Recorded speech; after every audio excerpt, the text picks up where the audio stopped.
Everyone please subscribe so I can reach 1K subscribers. Like for the clan is what MC's father always said.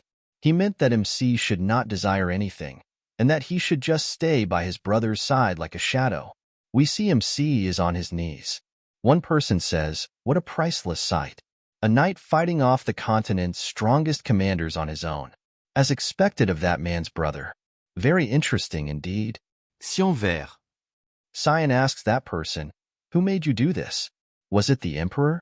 Cyan takes out his daggers, and we see that he is getting surrounded by black fog. Boris says, "That sickening black fog. It was just like the rumors said. You are an assassin from the Mist. Mist is an organization that is like fog to our Knights of Light. I will report to the higher-ups that I got rid of an impure being that was affiliated with the heathens." Cyan is very angry, holding on to his dagger, and tells him that he can tell them if he even has the mouth left to do that after this. "I guarantee you, you won't even have a tooth remaining after I'm done with you." Boris is getting nervous. He says, "If you intend to use your secret power, you better give up now. There is a 9th star magic barrier cast here." Cyan thinks that he need to get out of here and reveal culprit behind this with his brother. He is very angry and says, "A barrier? I'll just tear it to bits." Ice's brother appears there. He asks Cyan to stop. Cyan gets shocked after seeing his brother.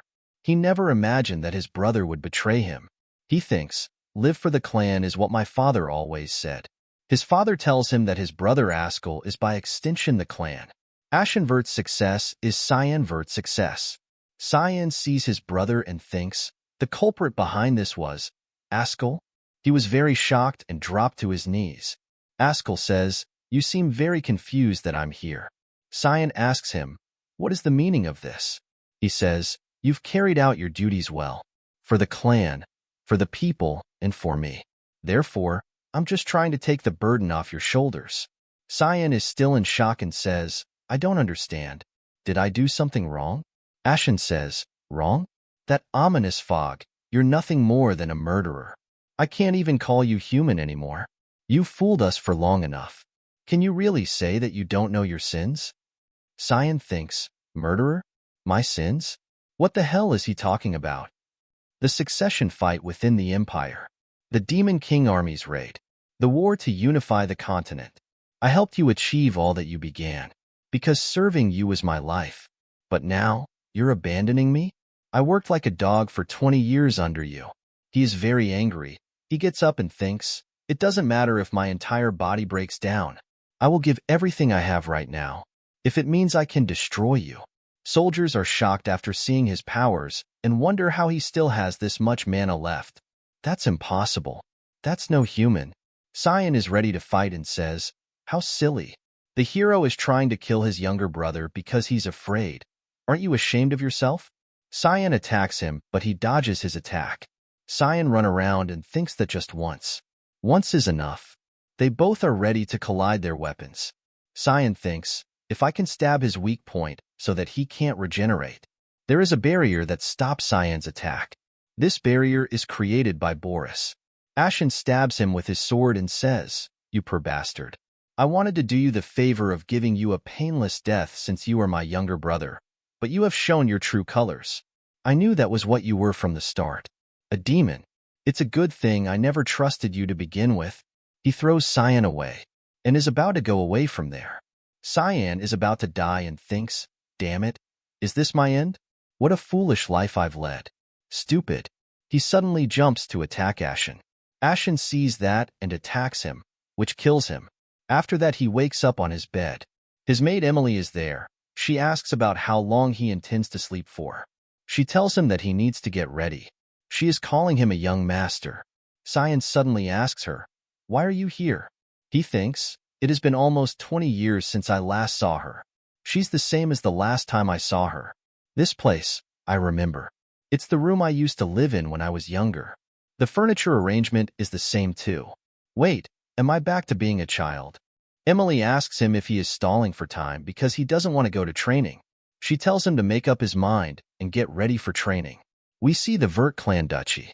Cyan is there. He thinks, "I'm certain. I'm back in the duchy in the past. Is this like the thing where your life flashes before your eyes before death?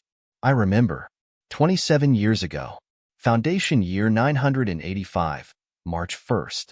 It was a year before I entered the academy. Every year, the duchy holds a duel training session.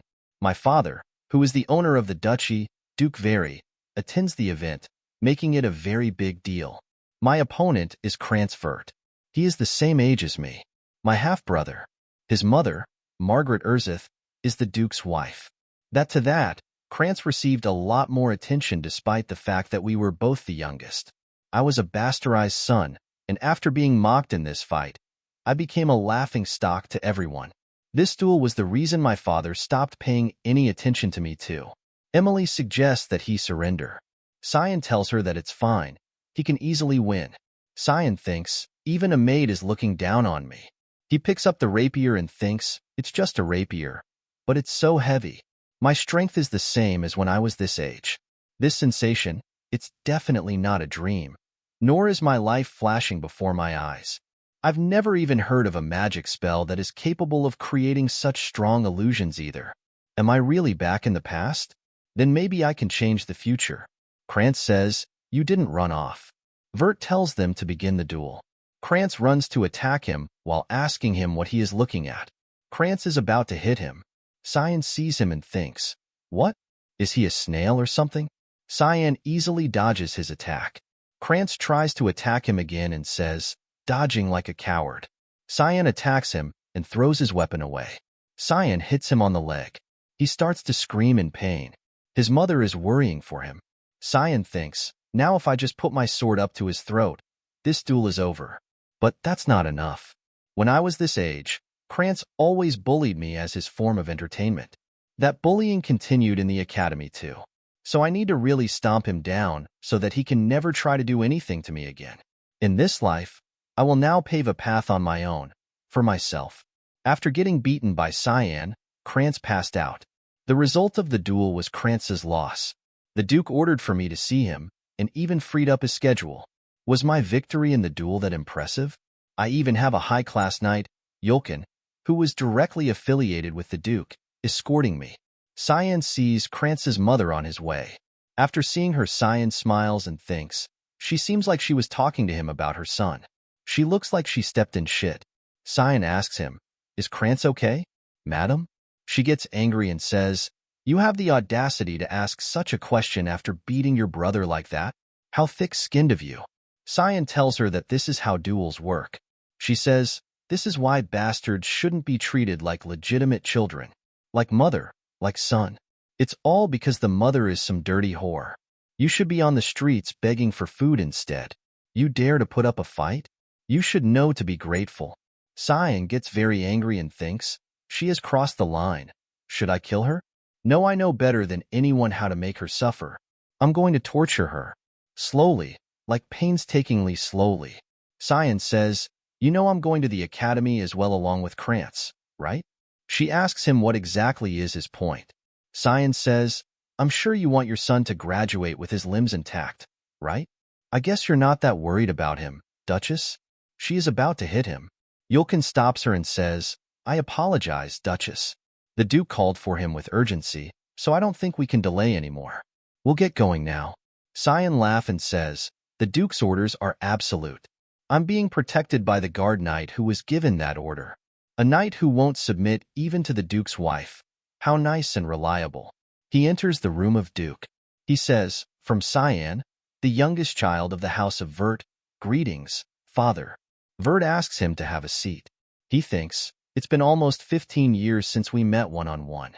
Duke Willius Vert, the great feudal lord of Velias, a western feud of the Ushif Empire. Though it calls him by a different name, Guardian of the Continent. The hero who stopped the invasion of demons for a long time. With the help of his remarkable magic power and worldly wisdom, this man shouldered a responsibility no once compelled on him, until his very death in battle against the invasion of the Demon King's army. All he wanted was there to be peace in the entirety of the continent. But my memories of him are different. As a man who utilized his free will to decide on living his whole life serving others. A stupid man. Very says, your eyes precisely followed the sword and dodged it. The moment Krantz ran at you, you looked straight at the path of the swinging sword, and turned your body to dodge it. When did you learn how to wield a sword? Cyan replies, I wouldn't say I learned it. I practiced it every night on my own. Very says, from what I know, you've never had any interest in swordsmanship. Why did you hide such excellent skills?